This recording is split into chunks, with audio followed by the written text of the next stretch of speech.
حسین دین است حسین دین پناہ است حسین سردار نادار دست در دست یزید حتی کہ لا الہ الا است حسین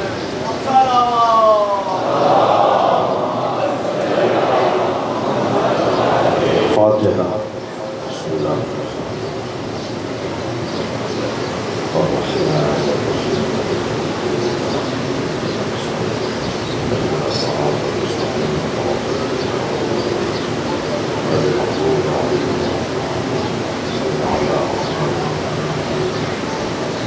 اعوذ باللہ من الشیطان الرجیم بسم اللہ الرحمن الرحیم الحمد للہ الذی لا یبلغ مدحته القائلون ولا يحصي نعماءه العادون ولا يعدي حقه المجتهدون الذي ليس لصفته حد محدود ولا نعت موجود ولا وقت معدود ولا أجل ممدود فطر الخلائق بقدرته ونشر الرياح برحمته الصلاة والسلام على الرسول المسدد المصطفى العمجد المحمود الأحمد سيدنا ومولانا ومولى الكونين جد الحسن والحسين عاني والقاسم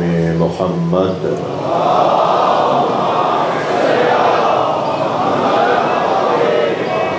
وآله الطيبين الطاهرين المعصومين الذين قال الله إنما يريد الله ليذهب عنكم الرجس أهل البيت ويطهركم تطهيرا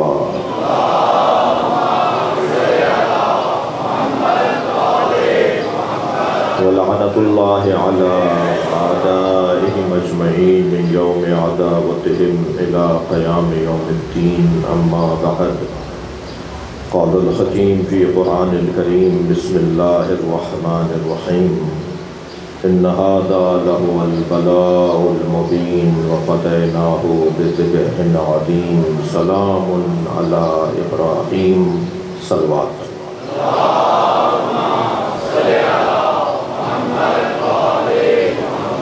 ایک سورہ فاتحہ 3 مرتبہ سورہ اخلاص عالم دین ذاکر اہل بیت خوش عقیدہ خوش مزاج خوش عمل اسلاف کی تہذیب کے ترجمان یعنی علامہ مولانا سید ذوالفقار حسین نقوی رحم اللہ من قرأ الفاتحہ بسم اللہ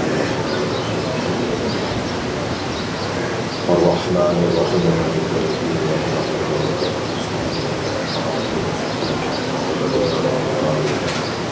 غیر المغضوب علیہم ولا الضالین بسم اللہ الرحمن الرحیم بسم اللہ الرحمن الرحیم اللهم صل على محمد وعلى محمد صلوات دیا کریں گے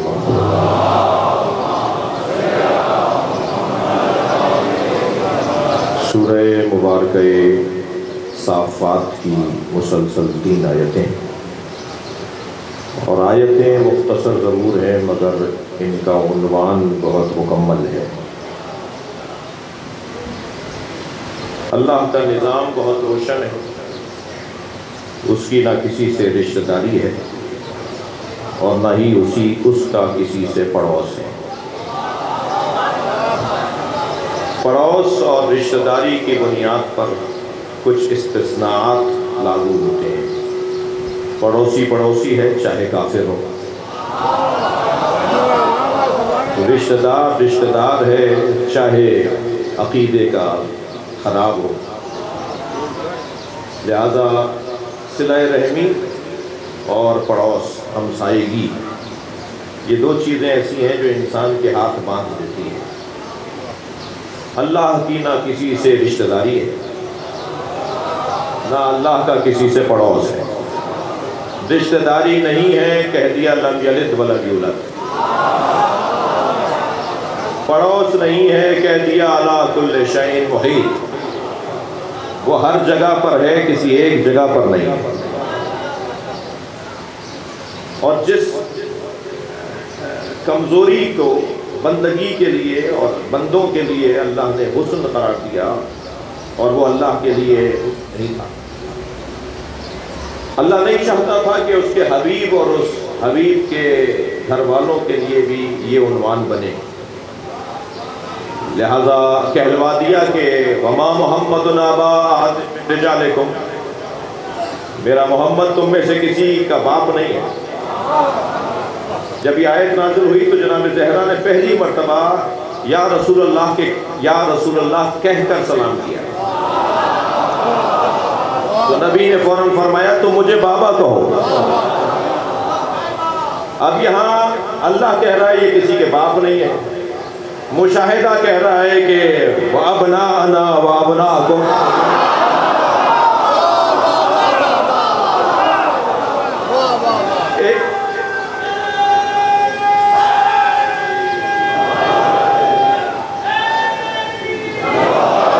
یا اللہ کیا قرآن کی ایک آیت دوسری آیت کے خلاف ہے؟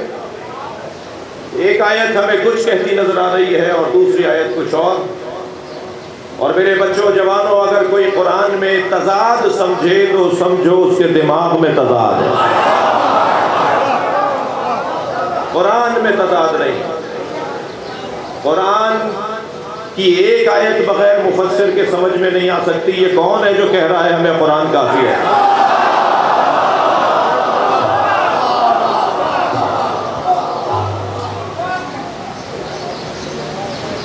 ایک جانب مشاہدہ اور ایک جانب قرآن کی آیت، تو کیسے حل کریں گے اس مسئلے؟ الجھن تو ڈال دی میں نے بچوں کے دماغ میں، اس الجھن کو دور کرنا بھی اسی ممبر کا کام ہے۔ اور یاد رہے اس سے اچھا اسکول کہیں اور نہیں ملے گا جسے امام بارگاہ کہا جاتا ہے۔ دنیا کے تعلیمی ادارے تنگ ہیں، حیران ہیں، پریشان ہیں کہ ایسا بھی کوئی تعلیمی نظام ہوگا جہاں یہ چھوٹا سا بچہ بھی سیکھنے آیا ہے، وہ عالم دین بھی کچھ لینے آیا ہے، یہ ڈاکٹر بھی بیٹھے ہیں اور انجینئر بھی بیٹھے ہیں اور ککڑی بیچنے والا بھی بیٹھا ہے اور جوتیاں بنانے والے بھی بیٹھا ہے، فیکٹری کا مالک بھی ہے اور اس کے نوکر بھی ہیں۔ خبردار، امام بارگاہوں میں بیٹھنے والوں کی دید علیحدہ ہوتی ہے۔ ہم وہ دیکھتے ہیں جو حسین دکھانا چاہتے ہیں۔ سرخ شیشوں کی اگر اینک لگا لی جائے تو شلجم بھی چقندر نظر آتا ہے۔ ہم اس مجلس میں اس لیے آتے ہیں کہ ہماری دید روشن ہو جائے، ہماری اینک صحیح نمبروں کی ہو جائے۔ میں ایک جگہ سے گزر رہا تھا، راستے میں سانپ بیٹھا ہوا تھا، میرے بڑھتے ہوئے قدم رک گئے، سوچنے لگا موذی ہے، حملہ کرے گا۔ ابھی کھڑا سوچ رہا تھا کہ کچھ لوگوں نے تبصرے شروع کر دیے، دیکھو مولانا کو بڑی شجاعت کی باتیں کرتے ہیں اور سانپ سے ڈر رہے ہیں۔ اب میں سوچنے لگا ان کے چڑھانے میں آؤں یا عقل مندی کا ثبوت دوں۔ جی بہت سارے لوگ چڑھانے کے بعد غائب بھی ہو جاتے ہیں۔ ابھی میں کھڑا سوچ رہا تھا کہ یہ چھوٹا سا بچہ میرے برابر میں آ کے کھڑا ہوا اور کہنے لگا مولانا یہ پلاسٹک کا سانپ ہے۔ جیسے ہی مجھے معلوم ہوا پلاسٹک کا سانپ ہے، میں نے اس پہ پیر رکھا، اسے کچلتا ہوا چلا گیا۔ معلوم یہ ہوا جب حقائق روشن ہو جاتے ہیں تو اقدامات بھی تبدیل ہو جاتے ہیں۔ ساری دنیا جس عزیز سے ڈر رہی تھی، حسین اس کی حقیقت کو جانتے تھے۔ صلوات پڑھے محمد و آل محمد۔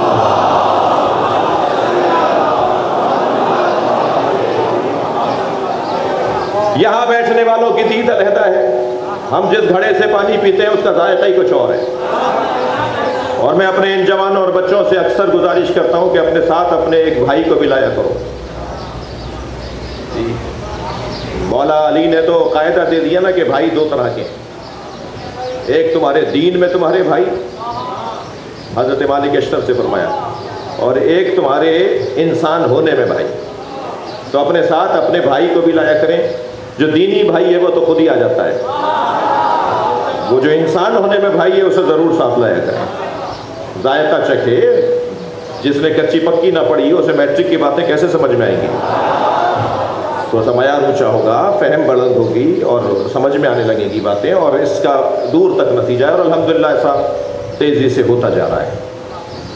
گفتگو یہ ہے کہ اللہ کا کسی سے کوئی پڑوس نہیں، اللہ کا کسی سے کوئی رشتہ نہیں، تو کیونکہ پڑوس اور رشتہ داری استثناء آور ہے، تو اللہ نے اپنے حبیب کو بھی رشتہ داریوں اور پڑوس کی جو کمزوریاں تھیں ان سے آزاد کر دیا۔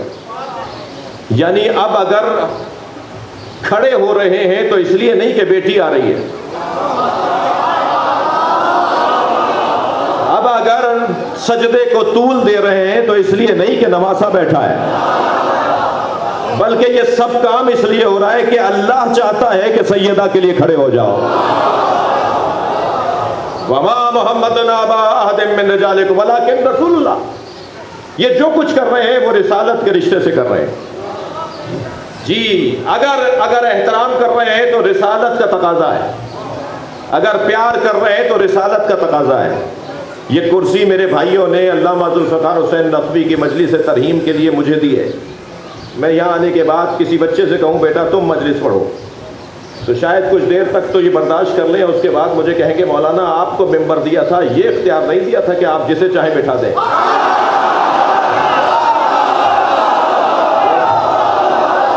یہ جس کرسی پہ نبی بیٹھے تھے وہ نبی کی کرسی ہے، اب اگر اس کرسی پہ سیدہ کو بٹھا رہے ہیں،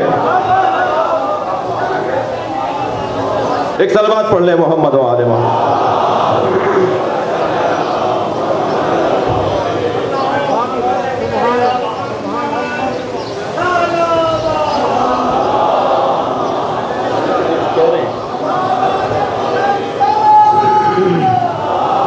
باہر شاید آواز نہیں ہے، نہیں وہ کہہ رہے نہیں ہے آواز۔ ایک صلوات نبی کی ذات کا لیے کرنا، ٹھیک ہے؟ اب باہر سے صلوات پڑھ کے دکھائیے اگر آواز آ رہی ہے تو۔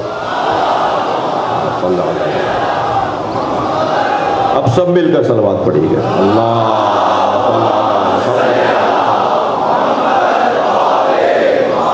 وقت میرے پاس بہت تنگ ہے، مجھے بہت ساری باتیں کرنی ہیں۔ یہ قدیمی امام بارگاہ ہے، اس امام بارگاہ کی شہرت پورے پاکستان میں ہے، اور ایک طویل مدت تک علامہ ذوالفقار حسین نقوی اللہ مقامہ نے اس منبر کا حق ادا کیا، اور اللہ کا نظام ہے کہ جب وہ کوئی آیت اٹھاتا ہے تو یا اس جیسی لاتا ہے یا اس سے اچھی لاتا ہے۔ مایوس ہونے والے کو تو شیعہ کہا ہی نہیں جاتا۔ ہم مایوس نہیں ہیں، ہم اور آپ نہیں تھے، عزاداری تھی، ہم نہیں رہیں گے، عزاداری رہے گی۔ خبردار اس بنیاد پر نہ کوئی بانی تکبر کرے اور نہ کوئی خطیب متکبر بنے، بلکہ مولا کا شکر ادا کرے کہ عزت عطا کی ہے منبر پہ بیٹھنے کی۔ اس سال محرم میں حضرت علامہ افسار نقوی صاحب حفظہ اللہ خطاب فرمائیں گے اور احباب استفادہ فرمائیں گے۔ بہت ہی مضبوط، بہت ہی عمدہ خطابت ہے، بہت اچھے مطالب ہیں، اور ممبر پر جچتے بھی ہیں، اچھے بھی لگتے ہیں، اور ایک اچھا چہرہ ہے، اور انشاءاللہ یہ چہرہ، ان کا اچھا چہرہ ملت کے اچھے چہرے میں تبدیل ہوگا، اور ہماری تصویر اور نکھرتی چلی جائے گی۔ میں بھی آپ کا ایک چھوٹا سا نوکر ہوں، پوری دنیا میں اسی حلیے میں پھرتا ہوں، اسی لباس میں پھرتا ہوں، اور اس کا مطلب یہی ہے کہ کسی طرح اچھی ترجمانی کی جا سکے، اور ہر سفر میں کوئی نہ کوئی برابر میں آ کے بیٹھتا ہے اور کہتا ہے اب شیعہ مولوی ہیں، آپ سے سوال کر لوں، تو میں پہلا جواب تو یہ دیتا ہوں کہ میں پہن کے اس لیے پھر رہا ہوں کہ آپ سوال کر رہے ہیں۔ ہم سے ہمارے بارے میں نہیں پوچھتے اور خود سے طے کر لیتے ہیں۔ کالے کپڑے میں پہنتا ہوں، تشریح کوئی اور کرتا ہے، میں بتاؤں گا نا کہ میں کیوں پہنتا ہوں۔ کہ ماتم میں کرتا ہوں، جوابات کوئی اور دے رہا ہے، تو ہم جواب دیں گے کہ ماتم ہم کیوں کرتے ہیں۔ یا علی مدد میں بولتا ہوں، جو بولتے نہیں ہیں وہ کہہ رہے ہیں کہ شرک ہے، دلیل تو مجھ سے مانگی جائے۔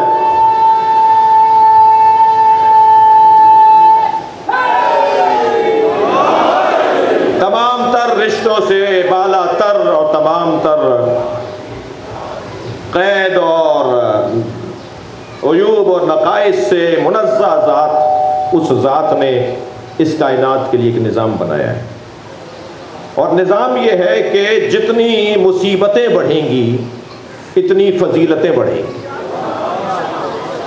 مصیبتوں کا فضیلتوں کے ساتھ بڑا گہرا تعلق، اور فضیلتوں کا بھی مصیبتوں کے ساتھ بڑا گہرا تعلق۔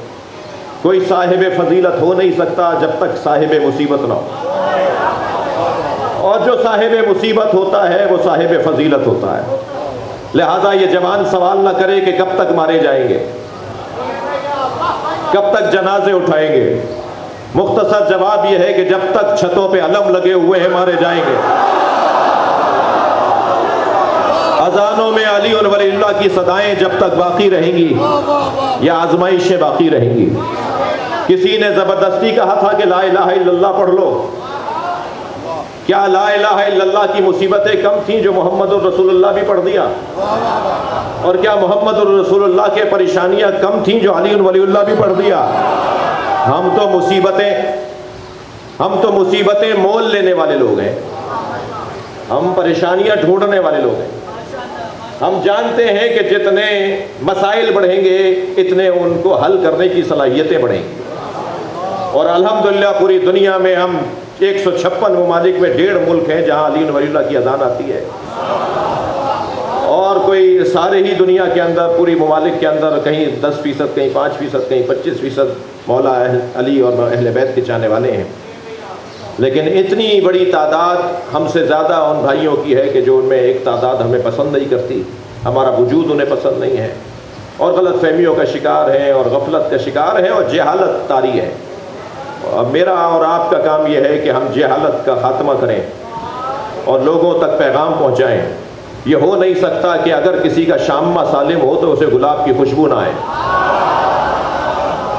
ہمیں شامہ سالم کرنا ہے، بیماروں کو شفا دلوانی ہے، تاکہ خود بخود لوگ اہل بیت کی طرف راغب ہونا شروع ہو جائیں۔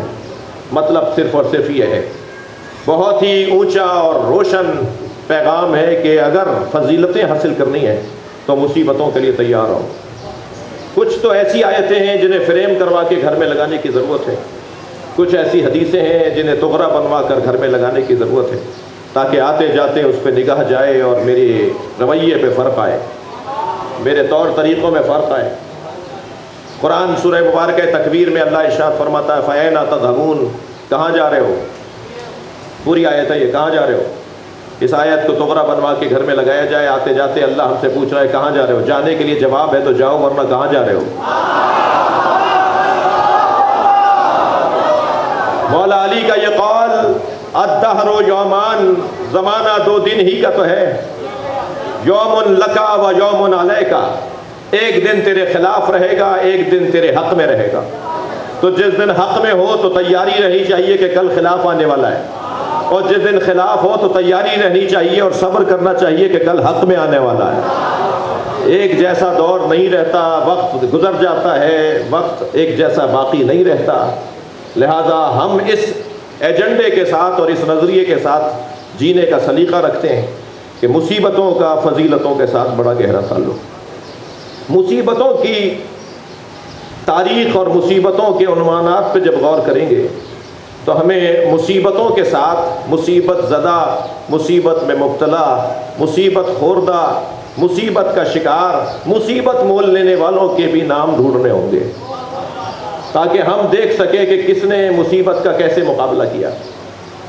فہرست بڑی طویل ہے، میں حضرت ایوب کے قصے کی طرف نہیں جا رہا، مگر اللہ نے جسے سب سے بڑی مصیبت میں مبتلا بتایا وہ حضرت ابراہیم ہے۔ ان ھذا لہو البلاء المبین، یہ سب سے بڑی مصیبت تھی جو ہم نے ابراہیم پر ڈالی۔ وہ کون سی سب سے بڑی مصیبت تھی؟ حضرت ابراہیم کو اللہ نے 3 مصیبتوں میں، 3 آزمائشوں میں مبتلا کیا۔ سب سے پہلی آزمائش، مال اللہ کی راہ میں دے دیا، سب کچھ مال کی صورت میں اللہ کی بارگاہ میں پیش کر دیا۔ جبریل نے ساری بکریاں، جانور، چوپائے واپس کرتے ہوئے کہا کہ اللہ تمہارا دل دیکھنا چاہتے تھے، اللہ کو تمہارے جانور نہیں چاہیے تھے۔ پھر حضرت ابراہیم کی آزمائش شروع ہوئی اپنی جان کے حوالے سے، اور حضرت ابراہیم نے اپنی جان دینے کے لیے خود کو پیش کر دیا، جا کے بت خانے کے بت توڑ ڈالے، کسی کا بازو توڑا، کسی کی آنکھ پھوڑی، کسی کی ناک کاٹی، اور ایک بڑے بت کے گلے میں کلہاڑی لٹکا دی۔ اور جب یہ سارا شہر تہوار منا کر واپس آیا، سب گئے ہوئے تھے شہر سے باہر، جب واپس آئے اور بت خانے میں پوجا کے لیے گئے تو دیکھا کہ سارے بت ٹوٹے ہوئے ہیں اور ایک بڑے بت کے گلے میں کلہاڑی لٹکی ہے۔ تو سب نے بے ساختہ کہا کہ ہو نہ ہو یہ اسی جوان کا کام ہے، یقال لہ ابراہیم، جسے ابراہیم کہا جاتا ہے۔ اچھا، اس کا مطلب یہ ہے کہ انہوں نے دیکھا نہیں تھا، کام بتا رہا ہے کہ کس کا ہے۔ تو یہ بڑا پیغام ہے، خبردار، یہ بتانے کی ضرورت نہیں ہے کہ کیا کس نے، روش بتائے گی کہ کس کی روش ہے۔ اہل بیت کا چاہنے والا منہ سے نہیں بولتا کہ میں شیعہ ہوں، سارا محلہ کہتا ہے امانت اس کے پاس رکھو، والی والا ہے، وہ خیانت نہیں کرتا۔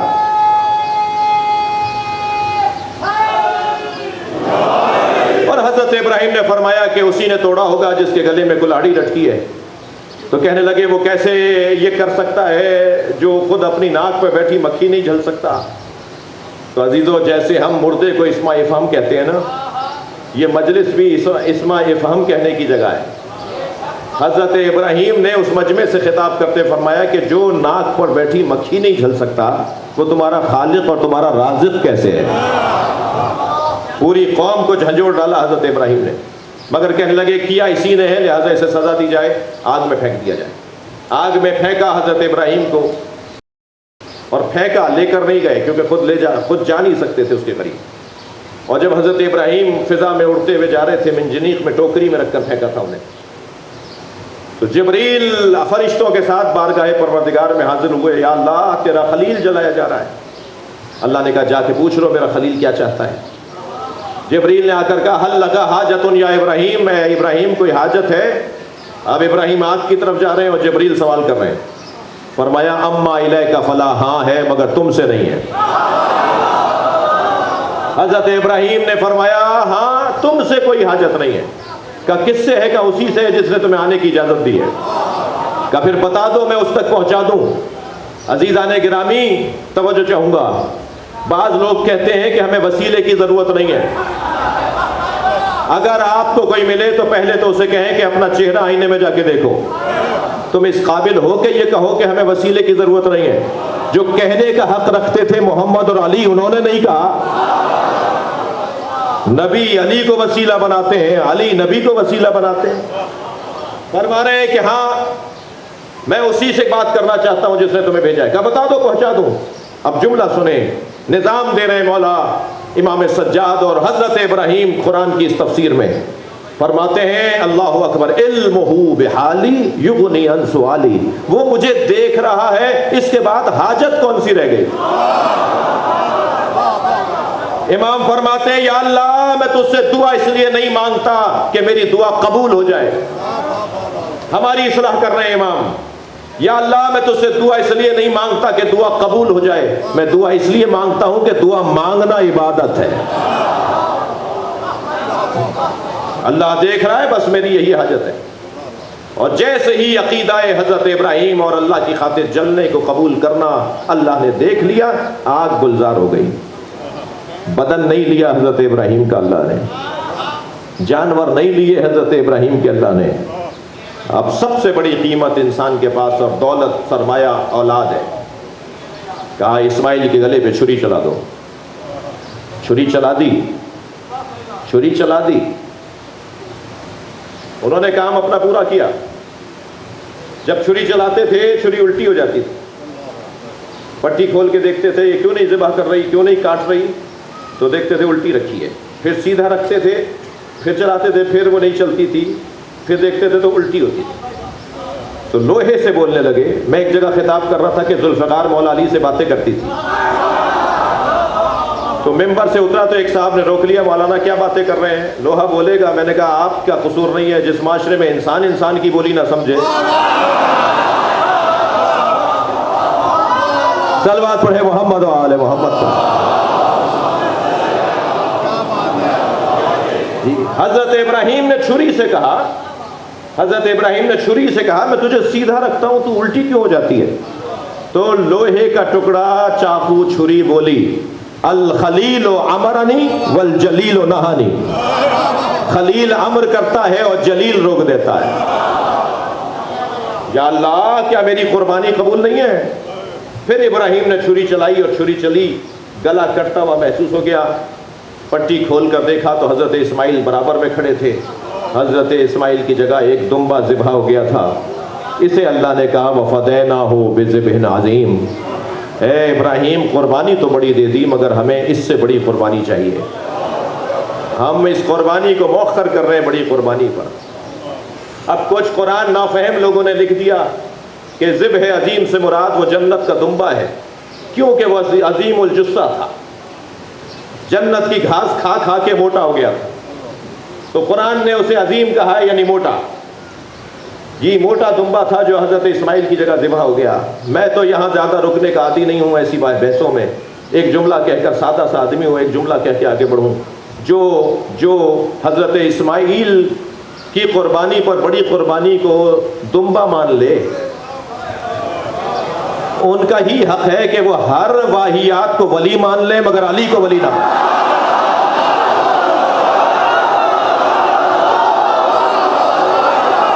صلوات پڑھیں گے محمد و آل محمد پر.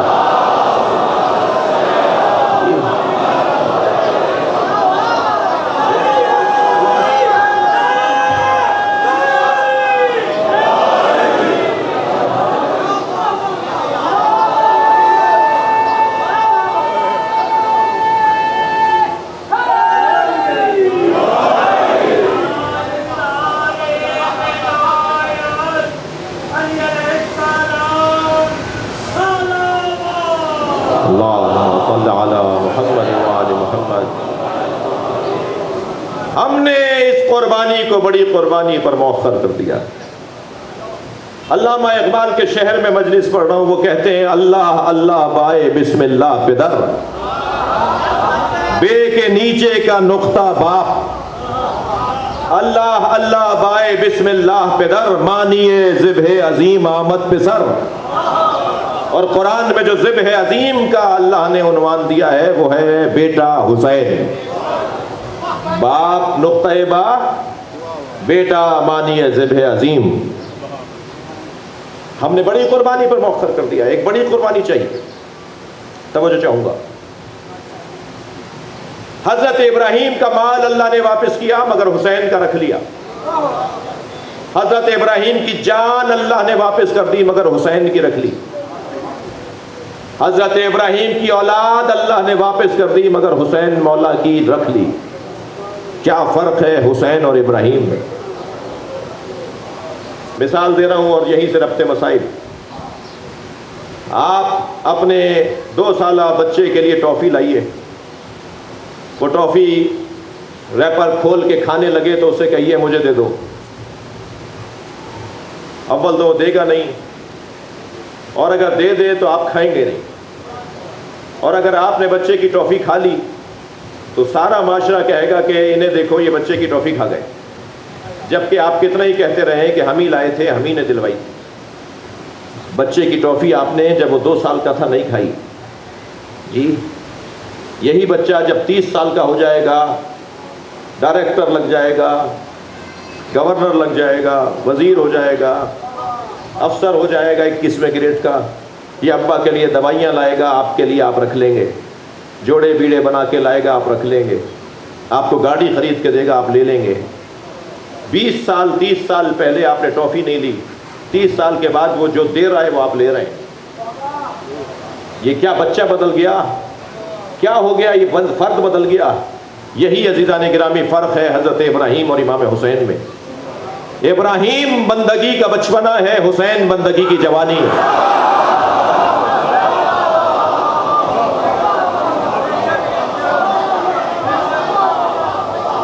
اب سب کچھ حسین سے لیا جائے گا، اس لیے کہ بندگی کی باب میں حسین سے بڑا کوئی بندہ نہیں. ہم نے اس قربانی کو بڑی قربانی پر مؤخر کر دیا. وہاں 1 اسماعیل، یہاں 58 اسماعیل.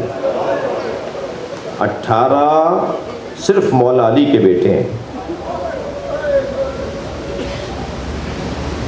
اور 58 بھی بنی ہاشم نہیں ہے، بنی ابو طالب ہے. بنی ہاشم کہہ کے تو ہم نے خاندان بڑا کر دیا. وہاں حضرت عبد المطلب کی اولادیں نہیں ہیں, وہاں حضرت ابو طالب کی اولادیں. کربلا میں اگر 72 ہیں تو 58 گھر کے لوگ ہیں. قربانی اس وقت مضبوط ہوتی ہے جب اس میں گھر سے, عزیزوں سے اور خونی رشتہ داروں سے تعلق ہو. ہم بڑی قربانی لیں گے. کتنے اسماعیل ذبح کیے حسین نے؟ 4 لاشوں پہ تو حسین بہت روئے. لاشیں تو سب میرے مولا نے خود اٹھائے, حتیٰ غلاموں کے لاشیں بھی کسی اور کو اٹھانے نہیں دیتے تھے. اگر کوئی بڑھ کر مانگتا تھا مولا اسے میں اٹھاؤں تو فرماتے تھے یہ میرا مہمان ہے. یہی تو رونے کا مقام ہے کہ جس نے سارے لاشیں اٹھائے اس کا لاشا کسی نے نہ اٹھایا, بے گور و کفن لاشا رہا. لاشیں میرے مولا نے بہت اٹھائے مگر عزاداروں 4 لاشوں پہ حسین بہت روئے. آنکھوں سے آنسو تھمتے نہیں تھے. لاشوں کے نام سنیے, ان میں پہلا اور ایک لاشا حضرت قاسم کا لاشا. اجرکم اللہ. آپ کی آوازیں بلند ہیں, کسی غم میں اللہ نہ رلائے, سوائے غم اہل بیت میں ہمیں رونے اور رلانے والوں میں قرار دے. حضرت قاسم کا پامال لاشا لے آئے. جب بھی کبھی لاشا لاتے تھے تو خیمہ گاہ کے باہر اس لاشے کی وارث بی بی کھڑی ہوتی تھی, بڑھ کر استقبال کرتی تھی. مگر یہ عجیب منظر ہے کہ قاسم کا لاشا ہے مگر ماں نہیں ہے. مجلس میں خواتین بھی بیٹھی ہیں, بیویاں بیٹھی ہیں. امام نے تعجب سے پوچھا بہن زینب, بھابھی ام فروہ کہاں ہیں؟ تو جناب زینب سے بی بی نے کہا, ایک بی بی نے آواز دے کر کہا, بی بی جب قاسم کی شہادت کی خبر آئی تھی تو ام فروہ پشت خیمہ پر چلی گئی تھی.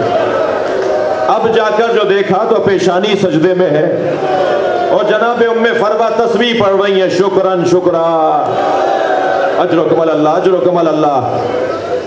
یا اللہ تیرا شکر ہے تو نے میری قربانی قبول کر. جیسے سجدہ مکمل ہوا تو بی بی زینب کی آواز آئی, بھابھی آپ کو حسین بلا رہے ہیں. آئیں وہاں جہاں قاسم کا لاشا رکھا تھا, بچے کا پامال لاشا دیکھا. امام گردن جھکائے کھڑے تھے تو پہلے تو امام حسین کو دیکھ کر کہا, اے میرے مولا حسین اپنا سینہ چوڑا کیجئے, اپنی گردن بلند کیجئے.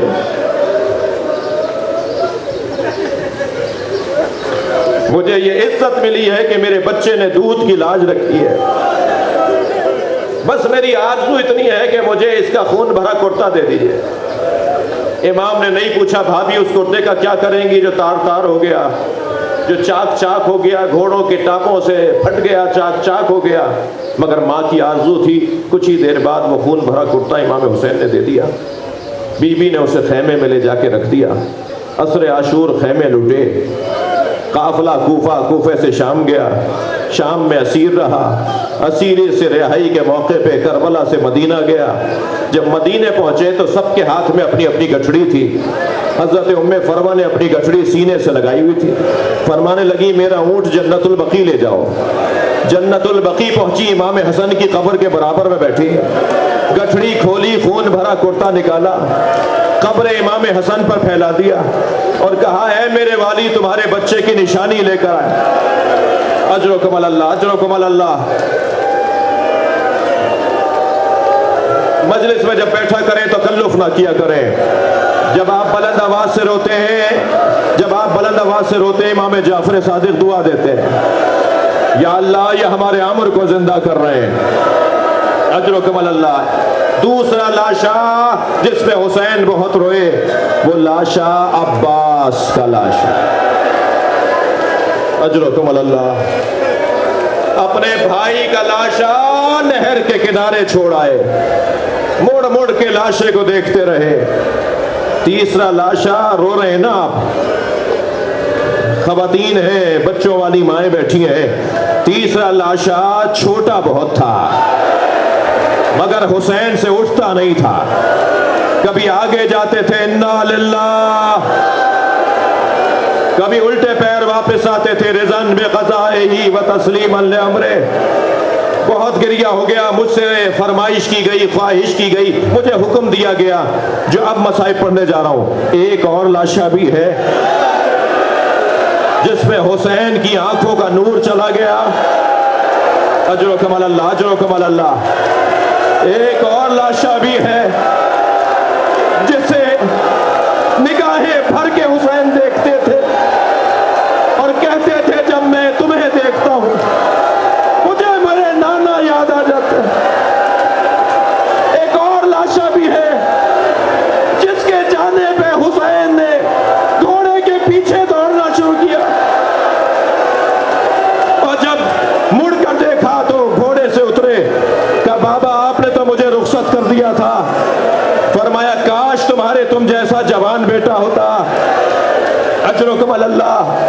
یہ بھیج تو دیا میدان میں جوان، مگر عزادارو لوٹ کر آئے خیمے میں اور کہا ام لیلا ماں کی دعائیں بیٹے کے حق میں قبول ہوتی ہے، اللہ جلدی سنتا ہے، ایک مرتبہ اور علی اکبر کو دیکھ لوں۔ جناب ام لیلا نے سر پہ قرآن رکھا اور آواز دی یا اللہ تو ہی تو ہے جس نے یعقوب کو یوسف سے ملایا، یا اللہ تو نے کیسے کیسوں کو ملایا، ایک مرتبہ اور میرا علی اکبر مجھے دکھا دے۔ ابھی بی بی کی دعا مکمل نہیں ہوئی تھی کہ تکبیر کی آواز آئی۔ کیا دیکھا؟ علی اکبر واپس آئے ہیں، بابا سے گلے مل کے رو رہے ہیں، بابا کو تسلی اور حوصلہ دے رہے ہیں، اور امام سے کہہ رہے ہیں بابا چند گھونٹ پانی کے مل جاتے ہیں تو میں بتاتا کس کا پوتا ہوں، میں دشمن کو بتاتا کس عباس نے میری تربیت کی ہے۔ بیٹا باپ سے پانی مانگ رہا ہے اور ماں درے خیمہ پہ کھڑی منظر دیکھ رہی ہے۔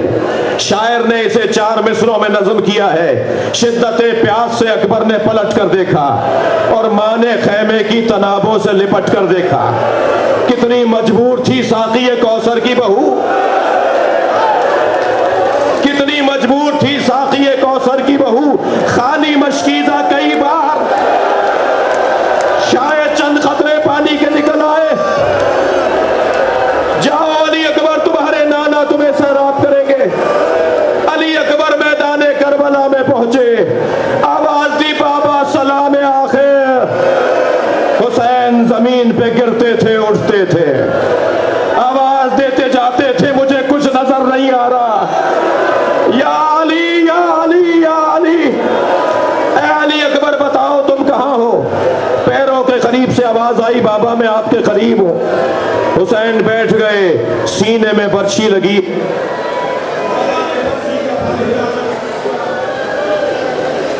نے برچھی کا پھل ہلانا شروع کیا، علی اکبر نے ایڑیاں رگڑنا شروع کیا۔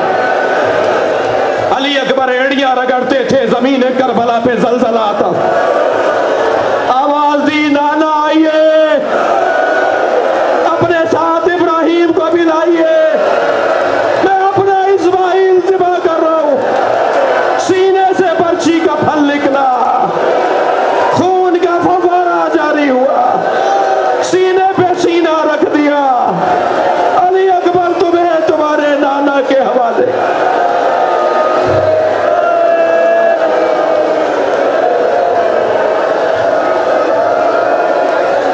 ماتم حسین